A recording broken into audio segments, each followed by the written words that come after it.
Bismillahirrahmanirrahim. Assalamualaikum warahmatullahi taala wabarakatuh. Salam bahagia, selamat bertemu pada player-player Amir Hijaz fans. Khabar semua? Saya mendoakan agar saudara berbahagia di awal tahun ini. Hari pertama 2021. Siapa yang pertama untuk awal tahun ini? Ya, saudara Syah Ibrahim. Apa khabar? Diksi, saudara Mustafa Ilyas. Terima kasih sekuntum mawar merah daripada edisi Diksi ya. Hafiz Ikhwan, Waalaikumsalam. Adiwara Angkasa, Waalaikumsalam. Siapa lagi? Nisa Yusof, Main, Ibrahim Cik Muda, Rubidin, apa khabar Bi? Lewat sikit TV ya, lewat dalam 1 saat 2 saat. Yusuf, Cucu Long Talib, Raja Kamal Raja Bazlan. Terima kasih ku. Selamat malam bersama dengan saya Azhar Abdul Manaf, Rusini Kerongot daripada Sabah. Norella, Waalaikumsalam. Jamaluddin Osman alias Abdul Latif, Azman Mak Yunus, Zubira, Awaluddin Sagi, Syarimat. Apa khabar semua? Nasir Muda, Muhammad Safirul. Apa khabar saudara? Terkhabar sihat. Cucu Long Talib. Siapa kata terkhabar sihat tadi tu? Saudara Mat Safiru, Assalamualaikum. Terkhabar sihat hendaknya. Oh. Saudara Muhammad Naim, Anggrik Rimba, Mahrum Idris, Roslan Beck. Apa khabar? Saya juga mendoakan saudara Roslan sihat selalu. Yaya Ibrahim, Roslan Sani, Razali Osman, saudara Muhammad Zain Omar, Sunuridah Nordin, Zainah Latif, Abdul Ghani, Azarina. Tolong like saya tengok. Bila saya tengok sign apa like tu, bersemangat saya ni. Ini awal tahun. Hari pertama kita tahun hari 1 Januari. Saudara Amir, Saudara Ujang, Fazilah Abdul, Saudara Abdul Manap. Hujan lebat hari ni JB. Okey, tak apalah saudara. Kalau hujan lebat pun tak apa, asalkan jangan wabak tu meningkat. Abdul Ghani, terima kasih. Abdul Jalil Mat Aris, Saudara Yusuf Awang, Saudara Mat Zaidi dan teman-teman. Jadi laju sangat ni yang naik ni sebab saya nak membuat laporan dulu, memulakan pencerahan. Lain tidak melainkan laporan tentang kedudukan COVID-19. Hari ini masih lagi berlegar pada angka 2000. Tidak menyenangkan kita. Kita ingatkan datang awal tahun ni kuranglah COVID-19. Rupanya hari ini kes terbaru 1 Januari 2021 adalah 2068 orang. Menjadikan jumlah terkumpul 115,078 orang sejak wabak ini menyerang negara kita. Dengan hari ini laporannya 3 kematian. Saudara Rosyah, apa khabar? Saudara Ahim Mahib, Saudara Abdul Ghani. Ceria semua lah Tok, ceria. Cuma tak seronok bila dengar ada 3 kematian. Jumlah kematian terkumpul dalam 474. Sabah masih lagi 254. Walaupun berkurangan, Labuan kurang 3, Sarawak 8, Kedah 20. Di Pulau Pinang ni, Sarjan, kenapa tiba-tiba saja di Pulau Pinang? Semalam 92, hari ni meledak naik 226 orang yang mereka dijangkiti oleh virus corona di Pulau Pinang. Di Perak 51, naik juga yuk. Kaban Tebin mikir yuk. Di Selangor walaupun berkurangan, semalam 1200, hari ini 776. Di Kuala Lumpur semalam 222, hari ini naik melonjak 2 kali ganda iaitu 457. Negeri-negeri lain Putrajaya 4, Negeri Sembilan 51, Melaka alhamdulillah turun daripada 209 kepada 23 saja. Cuma di Johor ni saudara mana? Di Johor masih lagi lingkarannya yoyo. Semalam 174, hari ini 112. Di Pahang meningkat 1 saja, semalam 15, hari ini 16. Di Terengganu kurang 14. Di Kelantan naik ni saudara Azmi. Semalam 37, hari ini 53. Dan tahniah warga Perlis. Angkat salute sebab masih lagi sifar virus corona. Tahniah warga Perlis, teruskan mengekal supaya jaringan virus corona ini dapat diputuskan. Ya saudara Mat Syah, apa khabar? Semoga semua sihat selalu. Dari Malimau saudara Mat Syah. Melaka ada peningkatan. Saudara Ghani, saudara Fazilah Abdul. Terima kasih saudara Abdul Ghani. Besar sayang goodnya tu. Okey, pada hari ini juga Menteri Kanan Kluster Keselamatan iaitu Datuk Ismail Sabri, dia mengumumkan bahawa Perintah Kawalan Pergerakan Pemulihan PKPP di seluruh negara dilanjutkan lagi mulai hari ini hingga 31 Mac depan. Artinya pergerakan kita agak terbatas dan kalau ini keadaannya, kalau berterusan mungkin PKP akan dilaksanakan. Ya. Perintah ini telah pun diwartakan dalam warta kerajaan persekutuan. Artinya bila dah diwartakan, dia tidak boleh nak tarik. Jadi artinya Januari, Februari, Mac 3 bulan lamanya. Besar kemungkinan saya menyangkakan kalau tiada berkurangan, maka PKP ini akan dilaksanakan sepenuhnya. Dah tak boleh keluar rumah pula kita. Aduh. Cuma kepada warga Terengganu yang tinggal berhampiran dengan tepi pantai, saya ingin mengingatkan supaya berhati-hati kerana fenomena air pasang besar. Kalau tempat saya panggil air pasang keling sedang melanda. Jadi berhati-hati, pastikan mendengar saranan-saranan pihak berkuasa supaya kita tidak terjebak dengan banjir dan sebagainya. Menarik Beca, Asma Zain, Nur Sulaiana, ya. Baik, saudara, itu laporan setakat hari ini. Hujan masih lagi di sana sini. Amirul Bahar semua pakat keluar lah tu. Contoh di keluar sama masih kira SP. Okey. Kita masuk dengan bab bahagian ini sabda junjungan. Saya Abdullah bin Amru bin Al-Ash, dia berkata bahawasanya ia pernah mendengar Rasulullah SAW bersabda, sesungguhnya hati semua manusia itu berada di antara dua jari dari sekian jari Allah yang Maha Pemurah. Allah SWT akan memalingkan hati manusia menurut kehendaknya. Setelah itu Rasulullah SAW bersabda, berdoa, ya. Ini doa Rasulullah. Elok kita ambil, ya.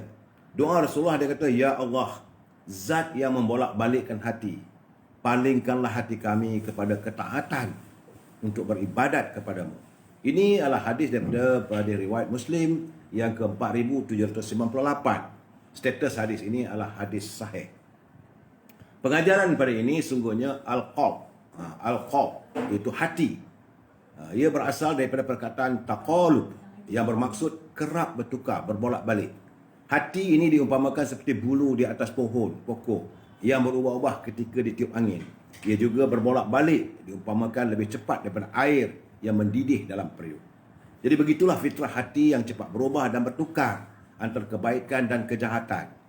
Karena itu berhati-hatilah dalam menjaga apa yang ada dalam hati agar tetap berada atas kebaikan.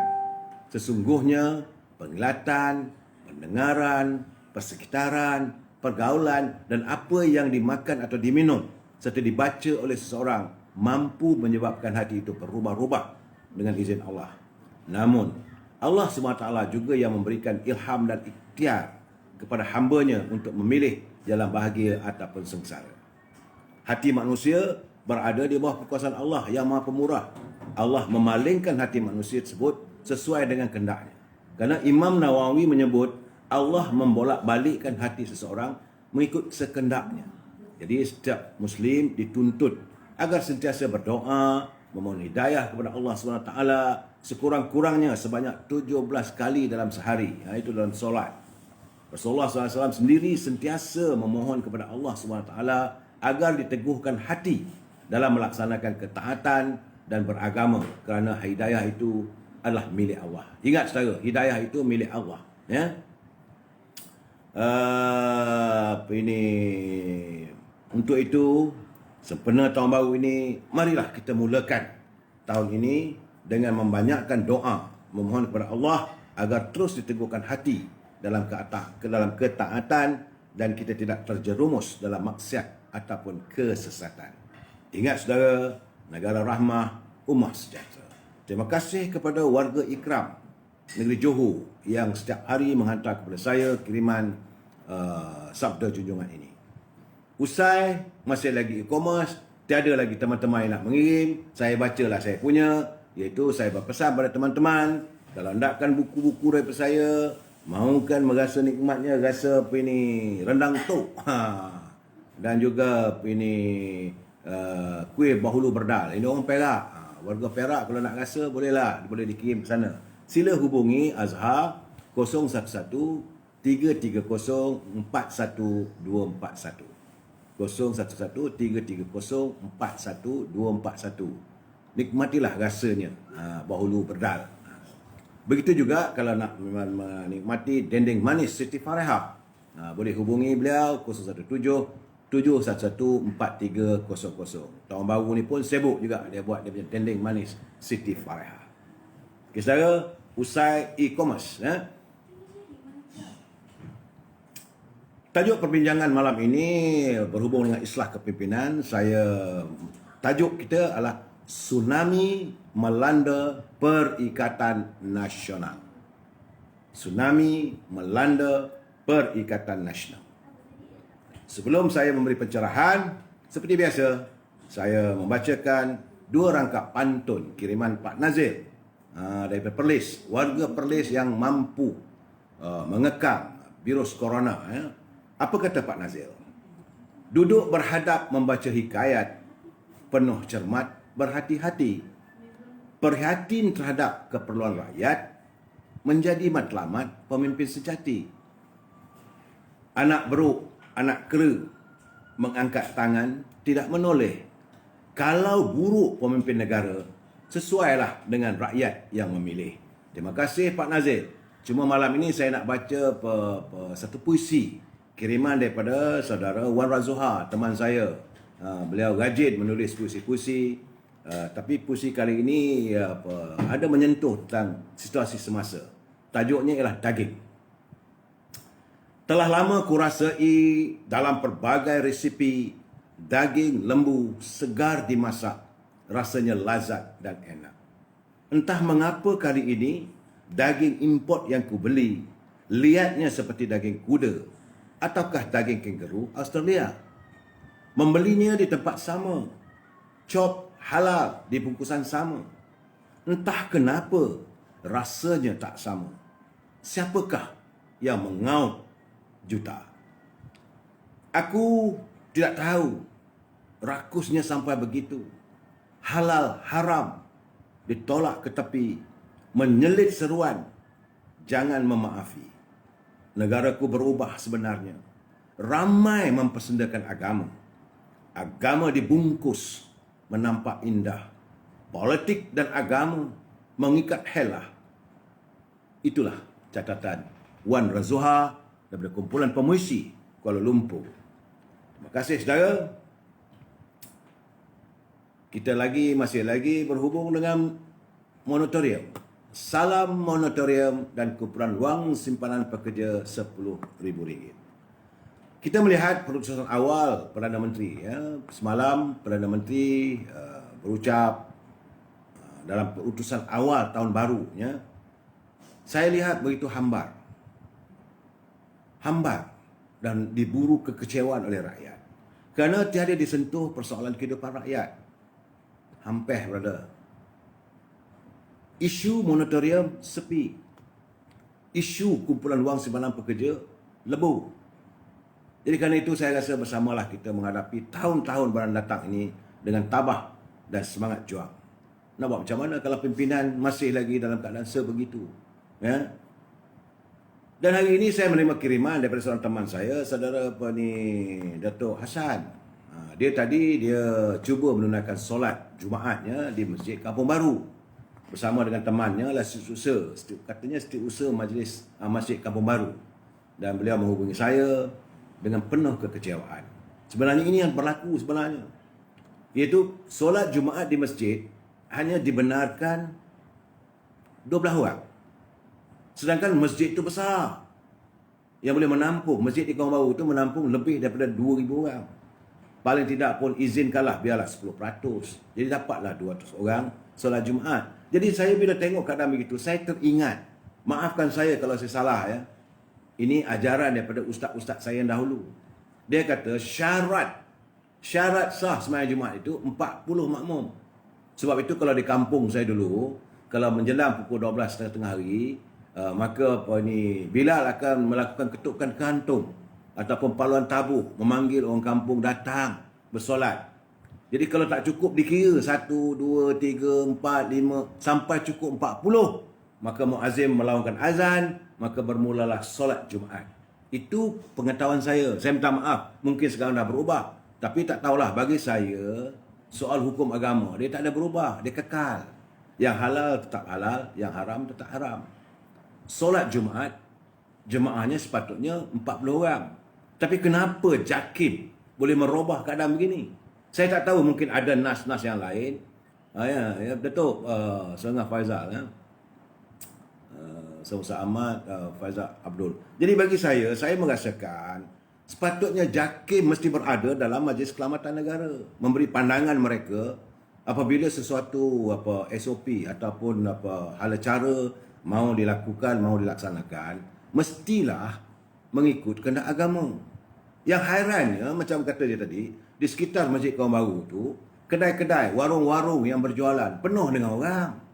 Kedai makan penuh, gerai-gerai penuh, jual mi, jual nasi, pelbagai juadah makanan, kedai-kedai itu penuh, bersiap beratur lagi.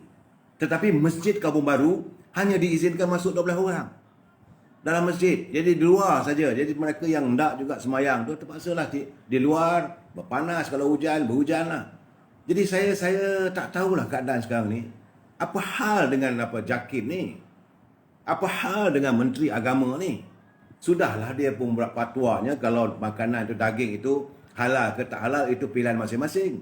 Jadi kita sekarang ni, akidah umat Islam kita ni dibolak-balikkan. Saya sendiri nak semayang pun tak boleh semalam Jumaat. Tapi saya mendengar, minta maaf, saya ingat ajaran orang tua-tua terdahulu. Mungkin mereka silap. Mereka tidak belajar sampai ke Mesir. Mereka tidak belajar ke Azhar. Tapi orang tua-tua kampung saya selalu berpesan, dia kata, kamu kalau tak semayang 3 Jumaat, itu dah dekat-dekat dengan kafir tu. Itu dulu-dulu lah. Mungkin itu adalah untuk mengingatkan kita untuk sentiasa berjemaah, semayang Jumaat. Tetapi masalahnya sekarang ni, perkara itu tidak lagi dititik beratkan oleh Jabatan Kemajuan Islam Malaysia. Hairan saya, Masjid Kaum Baru ni dibina berpuluh juta nilainya. Besar. Ini untuk orang masuk semayang 2,000 boleh muat. Bagilah 10%. Jarak kan betul-betul 2 meter ke 3 meter. Tapi ini tidak. Untuk 12 orang. Ini amat mengecewakan. Jawatankuasa masjid tak berani untuk menongkah ataupun menyanggah aturan oleh Jabatan Kemajuan Islam Malaysia JAKIM ataupun arahan daripada Menteri Agama. Itu berlaku di Masjid Kaum Baru, Masjid Wilayah. Saya tak tahu di Masjid Negara, saya tak tahu. Tapi saya sendiri dia cuba bersemayang di masjid tadi, tak boleh masuk. Maka baliklah dengan kehampaan, solatlah solat Zuhur. Hati saya berkata-kata, beginilah susahnya kita sekarang ni. Untuk setiap minggu bertandang ke rumah Allah. Sudah ada orang yang pegang tiket. Boleh masuk dengan tak boleh masuk. Bayangkanlah saudara, kita di sana nanti macam mana. Apakah ada juga tukang gatekeeper nak masuk syurga, tunggu dulu. Sekarang ni di dunia sendiri, Allah SWT dah tunjuk. Dia kadang-kadang saya bertanya, apakah saya tidak layak untuk bertandang ke rumah Allah? Apalah dosa saya? Saya kadang menong, saya fikir, apakah dosa saya? Sehingga saya untuk bertandang ke rumah Allah juga disekat. Jadi saya cuma hanya berdoa, ya Allah, ya Tuanku, kau terimalah amal ibadatku ini. Kau lebih tahu daripada aku. Jadi harus, kalau ada bencana, wajib ke masjid Datuk. Wajib ke masjid Datuk. Bukan lari dari masjid. Itu benar. Sebab tadi kalau saudara Harul, kalau kita ada bencana suatu, kita pergi masjid. Apabila kita menghadapi masalah, kita datang pada Allah. Kita bercakap dengan Allah. Ingat saudara, setiap kali saudara solat itu, itulah waktunya kita berbicara dengan Allah. Kita meminta, kita merayu, kita merintih. Jadi dalam keadaan kita COVID sekarang, bagilah ayat semua, tunduk sujud. Ya Tuhanku, ya Allah, segerakanlah pulihkan suasana ini. Tapi tiba-tiba nak masuk pun tak boleh. Dan saudara Hafiz Ikhwan, sedihnya memang saya sedih. Memang saya sedih dan kecewa dengan perlakuan tindakan mereka yang berada di Jabatan Kemajuan Islam Malaysia tidak memikirkan persoalan ini. Saya tak tahu. Saya tak faham. Apakah kerana mereka merasakan kuasa mereka mengatasi kuasa Allah SWT? Ini apakah mereka itu lebih hebat daripada doktor? Apakah para doktor itu doktor yang benar-benar memahami. Sebab Allah SWT kalau nak datangkan bencana, split second, sekelip mata boleh datang. Tanpa diduga, boom, satu negara kena COVID-19. Dan kita sepatutnya bila kena begini, pergi jangan ditutup. Ini masjid surau ditutup kepada umum. Who are you? Jawatankuasa masjid. Jabatan Kerajaan Islam Malaysia ni kena balik bincang balik. Ini soal agama, jangan main-main. Kita dalam usia-usia yang begini, usia-usia yang senja ini, kita nak lebih rapat kepada takkan di rumah saja. Kita nak akan berjemaah sebab mengikut kita punya pengetahuan yang disyarahkan oleh ustaz-ustaz, oleh guru agama. Sembayanglah kamu secara berjemaah supaya kamu dapat 24 pahala lebih daripada sembayang seorang. Bersembayanglah kamu secara berjemaah. Datanglah ke masjid. Rasulullah SAW menyeru besarnya pahala umat Islam yang mendatangi surau atau masjid pada setiap subuh dan setiap isyak. Ini apa hal ni? Orang politik buat keputusan mengatasi keputusan agama. Ini dipanggil politik masjid. Jawatankuasa masjid kena berfikir secara sanggah lah kalau benda tak betul. Kenapalah begini? Agama ni bagi saya mereka melakukan satu tindakan yang akhirnya dibenci oleh Allah. Kita mewujudkan suasana. Saya bukanlah nak menentang keputusan daripada Kementerian Kesihatan, tidak. Tetapi saya berfikir secara logikanya. Kalau masjid sebesar Masjid Kampung Baru, ia boleh muat untuk 2,000 orang. Bagilah 200 orang 10%, takkan tak boleh. Tapi kalau pembinaan masjid itu 2,000 juta atau 200 juta, 10% dia nak kaut. Itu yang geram saya tu. Saya marah sebenarnya. Saya marah keadaannya kerana Jabatan Agama Islam hari ini sudah tidak lagi dilihat untuk menjamin ataupun menjaga kesucian agama Islam. Sia-sia diwujudkan jabatan begitu kalau politik mereka sebegitu. Sepatutnya Menteri Agama minta agama nak duduk, Menteri Agama Islam nak duduk. Sebenarnya ni ada sempurna hijau, PAS tutup mulut tu. Saya tak mau campurlah soal PAS dan sebagainya. Sebab saya rasa orang PAS, orang UMNO pun sama je. Mereka Islam.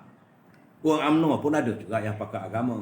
Jadi jangan kita salahkan orang PAS saja. Tapi menteri PAS, kita marahlah. Jemaah menteri daripada parti PAS. Jemaah menteri daripada UMNO. Apakah anda tidak mempunyai kesedaran kebesaran agama, kebesaran Allah SWT mengatasi segala-galanya? Kalau Tuhan sayang pada kita, kasih pada kita, datanglah 1,000 bencana COVID-19, pasti akan ditolak oleh Allah SWT. Ini kita sendiri belum kena lagi, kita dah lari. Kita bukan lari daripada COVID-19, kita lari daripada Allah. Kalau kamu mengajak ummah, kamu lari daripada Allah, kamu tunggulah kebinasaan. Ini saya marah ni. Jadi saudara Angah Fahir, mereka mungkin kurang faham atau saja buat tak faham bahawasanya doa boleh dibuat di mana-mana. Tapi berdoa beramai-ramai lepas solat berjemaah, kekuatan doa itu jauh lebih power. Betul saudara? Jadi kita solat Jumaat itu penting. Hukum bila kita ni syarat Jumaat itu mesti ada khutbah. Kenapa diberi khutbah? Untuk menyedarkan ummah. Sebab dalam khutbah itu nanti tentulah khatib akan berpesan pada dirinya dan sidang Jumaat. Jaga kebersihan. Berusaha memutuskan jaringan COVID-19. Kita berpesan. Kita berdoa. Ya Allah, ya Tuhanku, pastikan negara ini terhindar daripada segala mara bahaya. Jadi, usaha ke arah itu ditiadakan. Saya rasa mereka yang berada di JAKIM, Jawatankuasa Masjid, anda tanggunglah dosa itu. Anda akan berhadapan dengan Allah SWT bila sampai waktunya.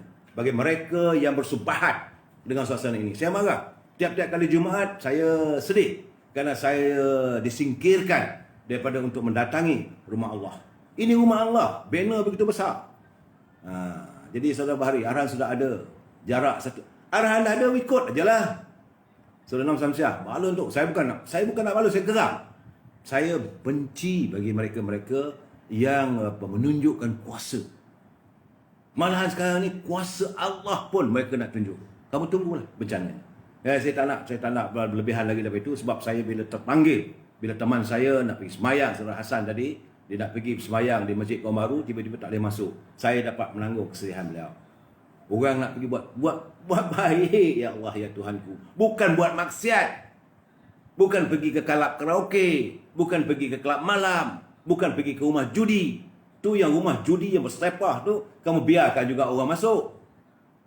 Kedai nombor ekor, kedai sport toto, hari Jumaat, hari Sabtu penuh. Boleh. Yang hanya sekadang kera saja. Masjid sebegitu besar, kamu tahan orang. Kamu tanggunglah. Mereka-mereka yang berada di Jabatan Agama Islam, Jabatan Kemajuan Islam Malaysia, sekarang ni daging halal haram pun kamu sendiri pun dah boleh mengenepikan. Kamu izinkan umat Islam untuk menelan, meneguk air sup daripada kita tak tahu sama ada daging itu halal atau tidak.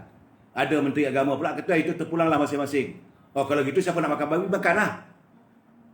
Ini saya kata menteri apa benda ni. Saya meragui kepakaran beliau. Saya meragui sebab saya belajar daripada sekolah agama. Saya tidak belajar sekolah pondok. Saya belajar dari ustaz saya, Ustaz Allahyarham, Ustaz Ghani Mihat, yang membuat buku teks kajian agama Islam waktu saya tingkatan 3, 4, 5.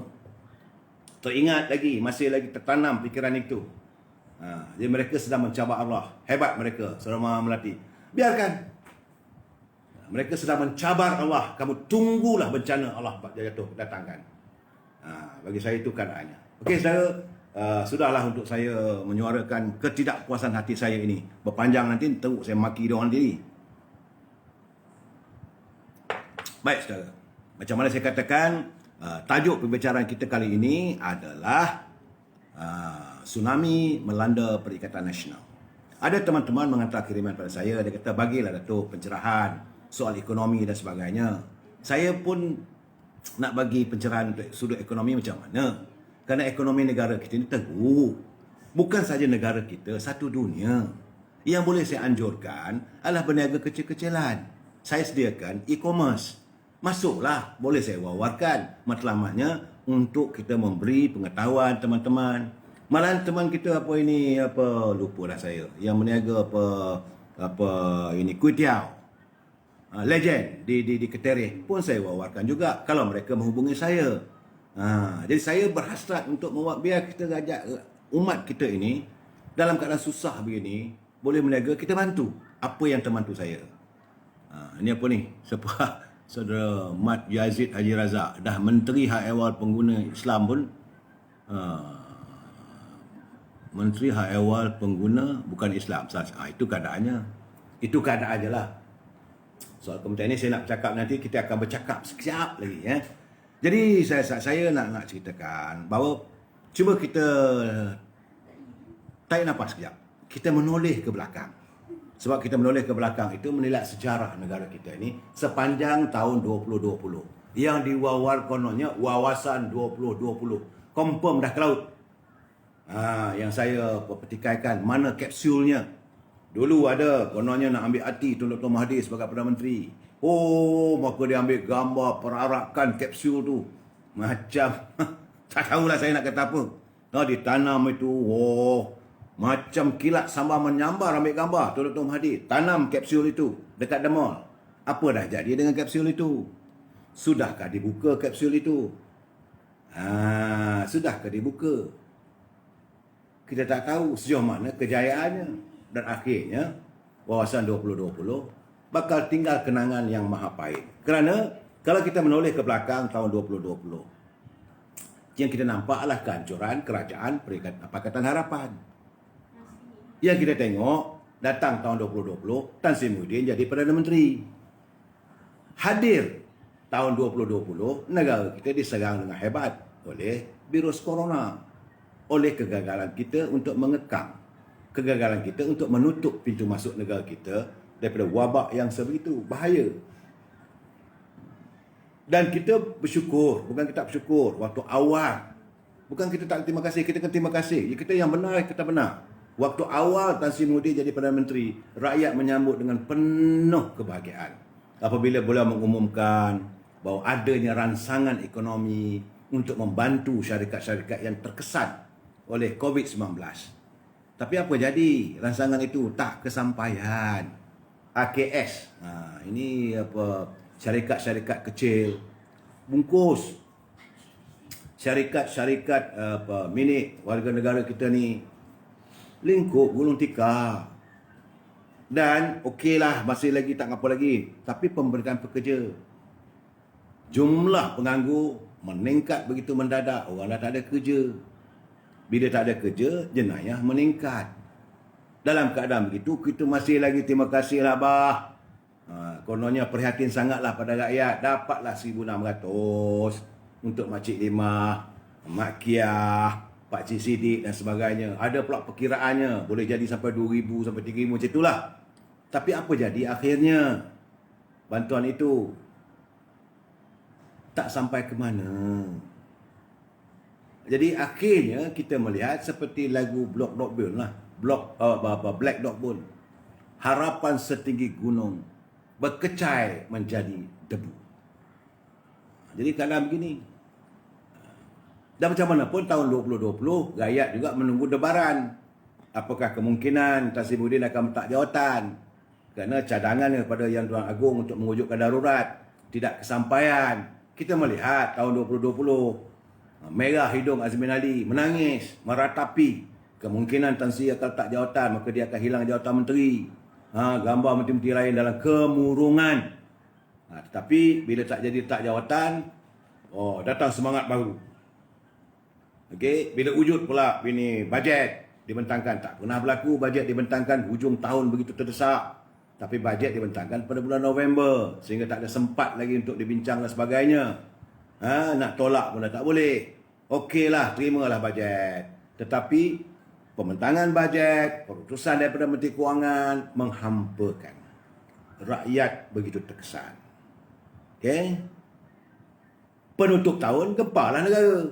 Rupa-rupanya 40 tahun umat Islam makan daging yang diragui halal haramnya. Barulah kita tahu penggemar-penggemar sup buntut ataupun sup ekor. Barulah mereka tahu bahawa sup ekor yang mereka makan selama ini bukannya sup daripada sapi. Besar kemungkinan sup kerbau. Sebab daging-daging itu diimport daripada India. Dan sup daripada kangaroo.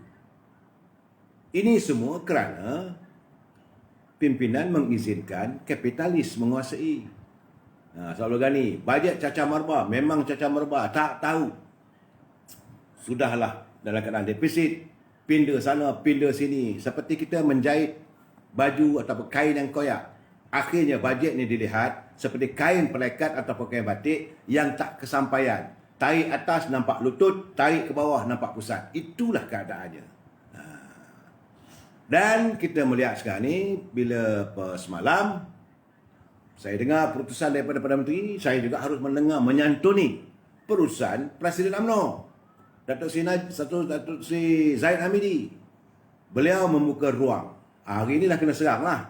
Sebab beliau kata dalam keputusannya, sudah sampai masanya UMNO tidak lagi rigid ataupun hanya berbincang dengan 1-2 orang saja.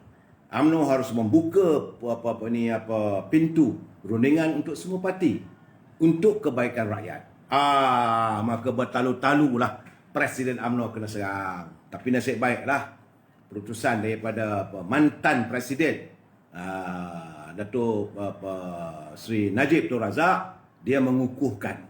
Kerana dia kata dalam musim UMNO bersidang ini, maka perlulah ahli-ahli UMNO membuat keputusan.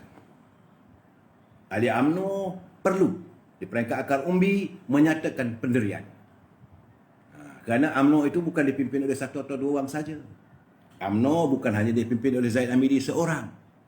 UMNO bukan hanya Anwar Musa saja. UMNO bukan hanya Datuk Mak Hassan. UMNO itu adalah kita, warga UMNO. Jumlah 3.7 juta. Mulai hari ini sampailah 3 bulan nanti, meledaklah. Dan saya melihat peringkat tiupan wisil pertama bermulanya sidang UMNO untuk tahun ini sudah ada kedengaran sejumlah 157 UMNO bahagian dijangka akan menolak kerjasama antara UMNO dengan PPBM. Jadi kerana itu saya menjangkakan akan wujud tsunami politik yang lebih hebat daripada langkah syaitan. Yakinlah. Kerana macam mana menteri-menteri UMNO ini boleh menahan kehadiran ombak ini.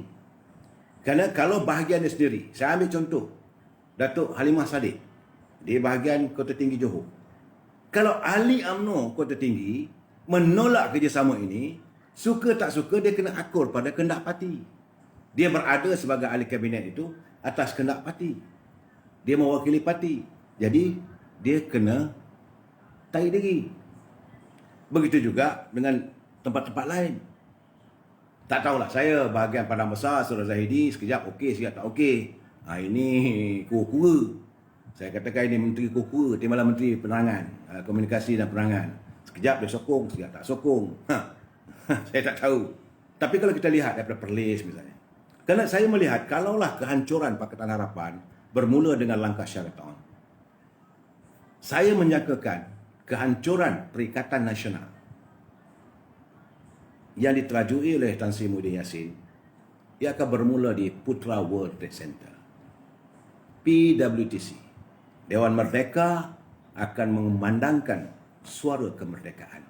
Suara kemerdekaan rakyat yang tidak lagi rela dirinya dikongkong oleh kepimpinan yang tidak prihatin pada rakyat. Kita berasa kecewa sebab tuntutan UMNO berkali-kali saya minta warga PAS yang dengar penjelasan saya malam ini, tolong jangan masuk, tolong jangan bagi pencerahan yang muka-mukaan. Nanya kena maki dengan saya nanti.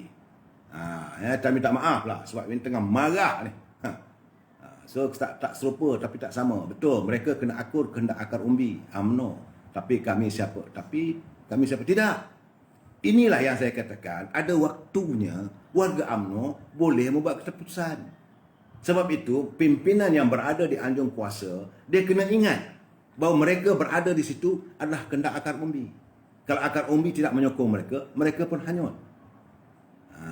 Jadi Abdul Aziz tolak pimpinan korup. Ini juga akan berlaku. Ini merupakan bahawa satu ledakan tsunami politik yang begitu hebat terhadap Kerajaan Perikatan Nasional. Yakinlah cakap saya. Saya begitu yakin kerana kalau benar 157 bahagian menolak. So lihatlah, dapatkah menteri-menteri yang lantikan Tan Sri Muhyiddin ini untuk mempertahankan kedudukan kerajaan, pimpinannya atau kabinet pimpinannya dari rodahan ombak tsunami ini? Saya nak tanya, mampukah Datuk Samsul Nasrallah di Perak untuk bertahan kalau bahagian dia sendiri menolak kerjasama dengan PBBM? Dapatkah Datuk Muhammad Hamzah di Melaka? Dia suka tak suka, dia kena tarik diri. Kalau UMNO bahagian dia buat keputusan, dia kena akur. Maka dia kena ambil surat jawatan, letak jawatan. Begitu juga dengan Khari Jamaluddin. Beliau hanya naik ketua UMNO bahagian Rembau. Kalau UMNO bahagian Rembau, pimpinan Datuk Mak Hassan, timbalan Presiden UMNO, membuat ketetapan, UMNO bahagian Rembau dengan ini menarik sokongan kepada Kerajaan Perikatan Nasional. Suka tak suka, Khari kena letak jawatan. Ataupun dua saja pilihan, keluar daripada parti dan meneruskan sebagai ahli kabinet. Itu saja. Dia tak ada pilihan. Jangan pula, ini kehendak akar umbi, saya lain. Kamu berada di situ. Begitu juga dengan Datuk Noraini, Ketua Wanita UMNO Malaysia. Kalau seluruh pimpinan peringkat wanita UMNO Malaysia juga tidak bersetuju untuk terus UMNO ini kekal berada dalam pimpinan Perikatan Nasional, dia kena letak jawatan. Kalau tak letak jawatan, ahli akan mempersoalkan kesetiaannya kepada parti. Sebab kita mengamalkan parti menguasai kerajaan, bukan individu. Benar, kerajaan hari ini adalah kerajaan Tan Sri Muhyiddin. Mereka saja yang pandai-pandai menyebut ini kerajaan daripada Muhammad Berbunyi pula. Ada lagi, betul. Mangkuk betul lah dia orang ni. Mercun babe. Dia main bunga api tahun baru. Apa nak sambut? Nak sambut tahun baru benda ni. Kadang-kadang susah. Tak apalah, jiran-jiran saya tu, mungkin anak-anak kecil nak main bunga api, tak puas semalam. Jadi kalau begitu keadaannya, Datuk Noraini kena letak jawatan. Sebab beliau memimpin pergerakan wanita UMNO Malaysia. Sebab tadi sewaktu merasmikan Persidangan Agung Tahunan Pergerakan Wanita UMNO bahagian Pulai.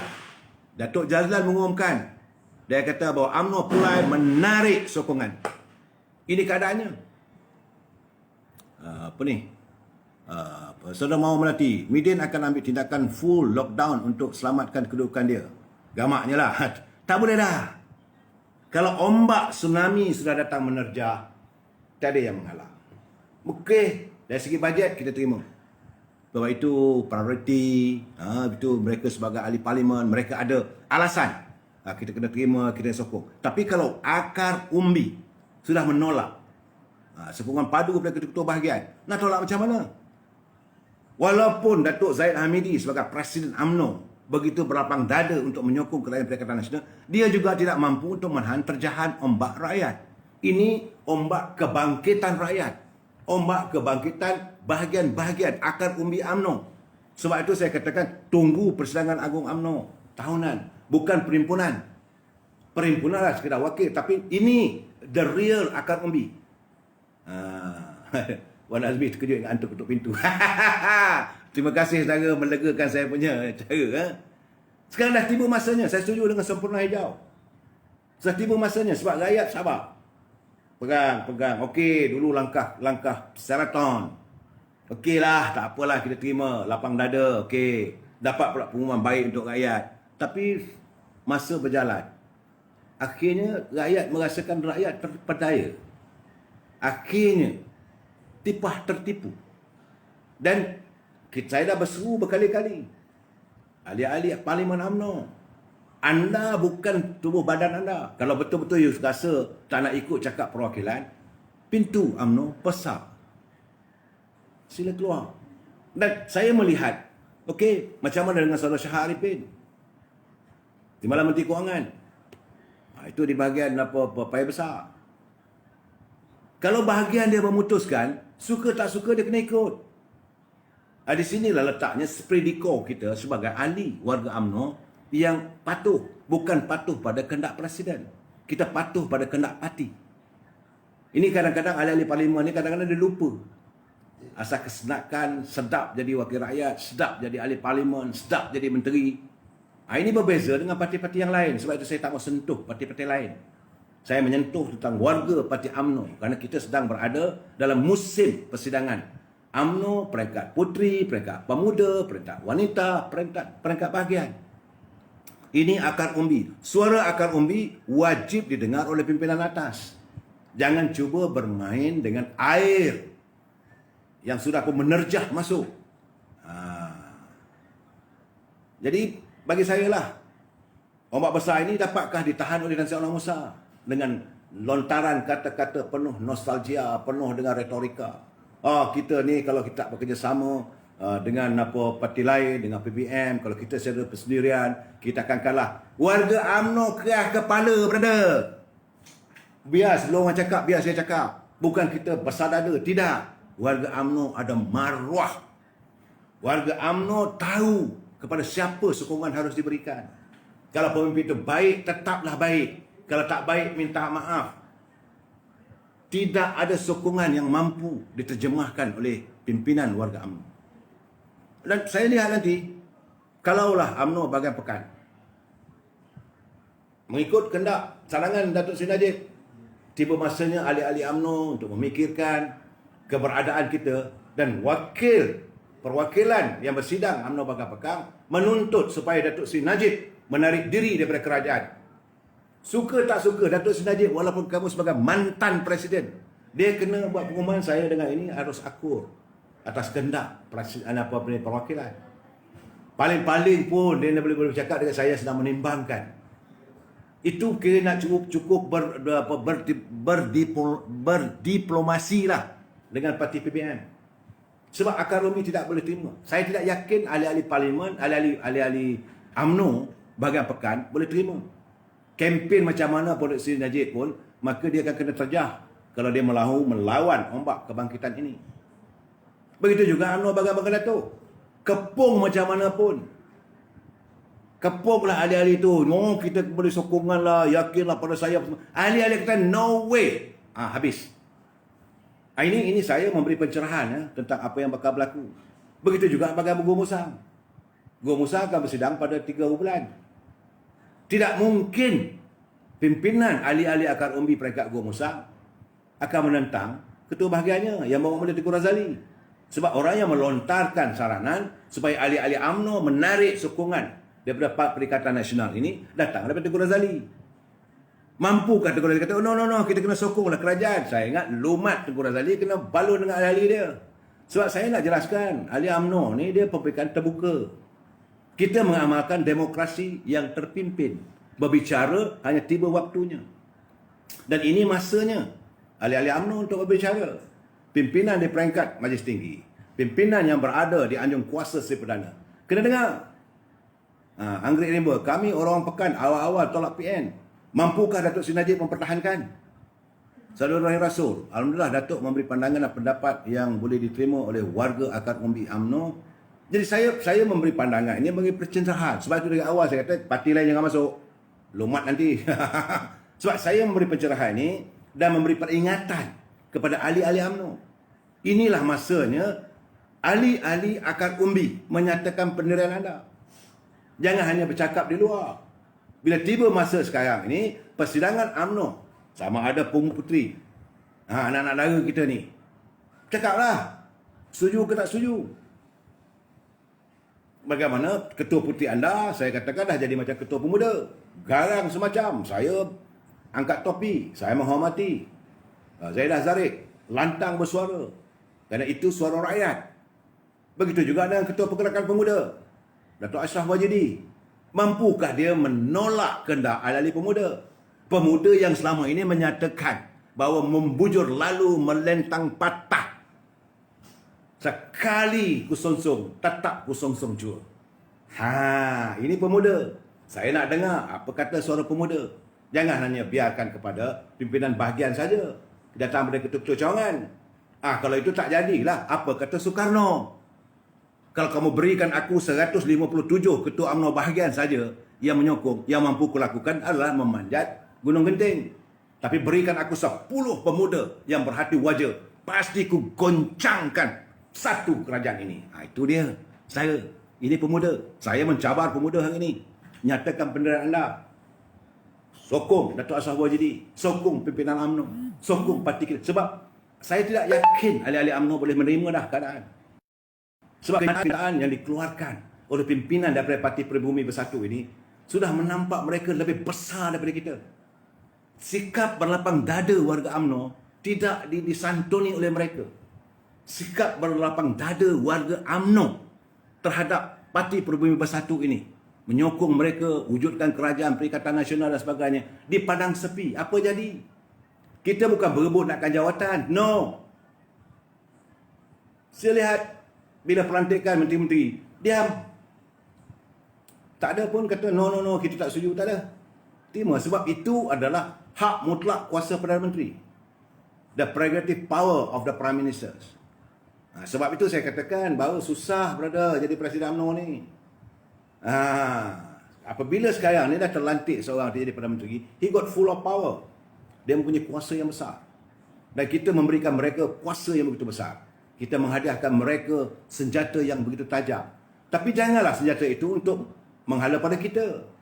Saya yakin apa yang dibuat oleh Datuk Seri Zahid Hamidi dan pimpinan Majlis Tinggi UMNO menyerahkan kuasa kepada Tan Sri Muhyiddin untuk membela rakyat. Tapi apa yang berlaku? PPBM menghalakan senjata itu pada warga UMNO. Tangan disalam, tangan kanan, tangan kiri ada belati. Ini yang kita tak boleh terima. Bukan saya benci pada mereka, tidak. Sikap mereka itu tidak sesuai dengan politik Melayu. Politik orang Melayu ni berhemah. Bukan kita tak tegur, kita tegur. Apa jadi? Lenjan Datuk Seri Najib, mantan Presiden UMNO, menyuarakan kehendak rakyat, isu moratorium, isu Kepulauan Sebarang Pekerja. Apa kenyataan Presiden UMNO dalam perbahasan bajet? Kita memberi sokongan dengan syarat tanganilah masalah persoalan dua ini. Tak pandang. Langsung tak pandang, langsung tak disantuni. Apakah kita masih terus mau benau bawah mereka begini? Ini persoalannya. Sebab itu saya melihat sekarang ni hubungan antara UMNO, khususnya UMNO dengan PPBM sudah tak mampu lagi. Walaupun sekarang ini mereka berada dalam muafakat nasional. Inilah kesilapan maha besar yang dilakukan oleh segelintir mereka yang bergelar Susu Agung di malam Presiden. Sebab itu saya put the blame. Suka tak suka, Datuk Seri Zahid juga ada sahamnya. Walaupun beliau tidak mempengurusikan mesyuarat itu, tetapi mesyuarat untuk mengundang Parti Pribumi Bersatu menyertai muafakat nasional dipengurusikan oleh Datuk Mak Hassan bersama dengan Datuk Tuan Ibrahim. Susu Agung waktu itu adalah Taqiyuddin dengan Tan Sri Anwar Musa. Mereka ini bertanggungjawab. Mereka mempunyai saham yang merosakkan hubungan dalam muafakat nasional. Saya dah bercakap berkali-kali, jangan diundang ulang berular berbisa untuk masuk dalam kelambu kita. Kerana pasti ular ini akan mematuk kita. Tak nak dengar. Datuk Najib bersungguh-sungguh buat ni apa ni. Jadi saudara Datuk Najib bersungguh-sungguh buat untuk rakyat, tapi tak diendahkan. Sadar betul. Kita memikirkan untuk rakyat. Kena ingat, UMNO ini parti perjuangan. Dia bukan parti Tupperware. UMNO bukan parti resis. UMNO bukan merupakan parti politik semata-mata. Tapi UMNO itu adalah perjuangan. Sejak diasaskan, UMNO ini berjuang. Kita menolak Melayu Union. UMNO diwujudkan, kita menentang penjajah. Akhirnya kita merdeka. Mewarisi kemerdekaan itu, UMNO terus maju ke depan. Membina kemakmuran. Rakyat disantuni melalui dasar ekonomi baru yang diwujudkan oleh UMNO, supaya kek ekonomi negara ini dibagi sama rata agar bangsa kita sama duduknya, duduk sama rendah, berdiri sama tinggi. Tapi apa berlaku? Apa berlaku? Wujudnya dasar penguasaan yang saban malam saya menyatakan apa berlaku? Warga bangsa kita terpinggir dan terpinggir. Takkan nak terus nak masukkan kita ke longkang. Takkan nak campak warga bangsa Melayu ini terus duduk di pinggiran. Segala kemudahan yang ada, decree as a minister, anda sebagai menteri duduk di anjung kuasa Seri Perdana, takkan tak boleh fikirkan. Dan warga UMNO hari ini memang kecewa kerana kita mempunyai tak silap saya 34 kementerian, 34 orang menteri. Sepi. Bila timbul isu yang menyangkut soal ekonomi rakyat, tak ada seorang pun yang nak bercakap. Kita menunggu, saban hari menunggu pengumuman demi pengumuman. Apa ransangan nak dilakukan? What shall we do untuk mengatasi masalah yang kita hadapi ini? Tak ada. Yang kita dengar saban hari, lain tak ada, retorika politics. Yang kita dengar saban hari, UMNO kena... tak maaf. Rambu.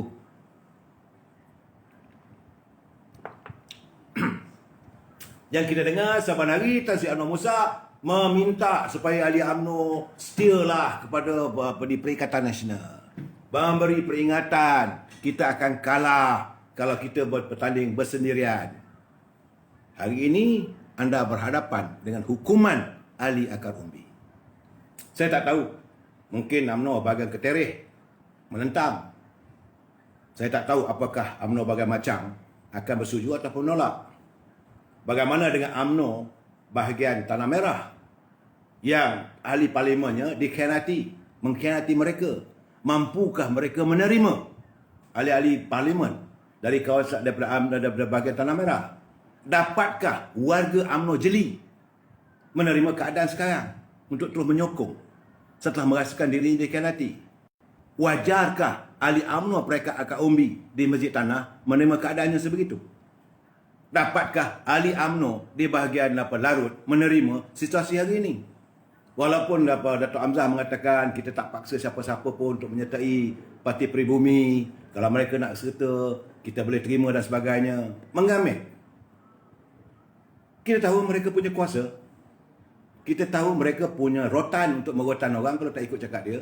Dan kita tahu mereka punya coklat ataupun gula-gula untuk menggula-gulakan. Tapi yakin saya, keyakinan saya, warga UMNO bukan mudah untuk digula-gulakan. Warga UMNO bukanlah warga parti politik yang mudah untuk dijual beli. Mungkin ahli parlimennya. Mungkin. Saya tak tuduh semua. Mungkin. Tetapi warga UMNO berbeza. Sebab itu ada tuntutan. Ini saya yakin Presiden UMNO pening kepala ni. Presiden UMNO pasti pening kepala. Sebab akan ada usul daripada bahagian minta supaya calon-calon pilihan raya akan datang itu dikaji daripada kehendak ahli-ahli akar umbi. Saya yakin itu. Dan tentulah mereka akan menolak beberapa pimpinan yang sedia ada. Tambah lagi bila mereka melihat ahli-ahli parlimen yang mewakili mereka dilihat dalam keadaan yang begitu mewah. Sedangkan rakyat susah. Ini menimbulkan envy. Bukan cemburu. Envy. Envy ini satu perasaan yang tak senang lah. Dia aja kaya, kita macam mana? Rakyat. Sempurna hijau. UMNO hanya ada Barisan Nasional tepat sama sekali. Dan sudah sampai masanya pimpinan UMNO mencari ikhtiar untuk memperkasakan Barisan Nasional. Bukan kita kata tidak mampu Barisan Nasional untuk menang. Terbukti. Kalau tak ada bukti, kita tak boleh cakap. Ini yang saya kadang-kadang menyanggah kenyataan Tan Sri Anwar Musa. Dia kata kalau tak ada begitu, kita tak boleh menang. Terbukti di saat Pakatan Harapan, Parti Pribumi Bersatu waktu itu memerintah negara. Ada pilihan raya kecil di Tanjung Piai. Kita menurunkan calon Barisan Nasional. Bukan daripada UMNO. Bukan saudara Datuk Jafridin. Tidak. Kita meletakkan Datuk Wijay Singh. Kita menang sebesar-besarnya. Artinya rakyat menerima. Rakyat bukan Melayu pun menerima. 4 tangkerang. UMNO Majlis Tanah tunggu sangat-sangat nak menghukum anggota parlimen. Saya setuju. Tak percaya, silalah buat live di persidangan UMNO bahagian Majlis Tanah. Abdul Ghani, jangan banyak sangat makan dedak. Saudara Ghani, saya rasa ahli UMNO tak makan dedak. Betul. Kita dulu, pimpinan kita jadi menteri. Pimpinan UMNO tu waktu kita berkuasa selama 60 tahun. Benar. Ada juga ahli-ahli UMNO, peringkat pimpinan bahagian, walaupun tak jadi wakil rakyat. Tapi adalah dapat juga tempias-tempias. Sekarang ini bukan soal tak dapat tempias. Tetapi sekarang ini mereka tidak tahan. Bila balik ke rumah, mereka dipersalahkan. Rakyat, bila balik ke rumah, nelayan yang berada jirannya sedang maki hamun. Ini semua kena UMNO lah ni. Kami tak disantuni. Bila petani balik daripada sawah, lau depan rumah, tengok ahli ketua cawangan gamaknya tengah isap okok daun. Hampa boleh lah tu. Hampa UMNO duk sokong kerajaan. Kami macam mana? Baja tak main lagi. Itu yang berlaku. Bagaimanakah kita dengan kerajaan? Ahli-ahli UMNO ni duduk menikus lah, dah tak ada kuasa. Minum, makan kopi ataupun minum kopi atau makan roti canai dekat warung-warung. Kan kita dengan kerajaan datang. Oi, kami ni apa hal ni? Elang tak sampai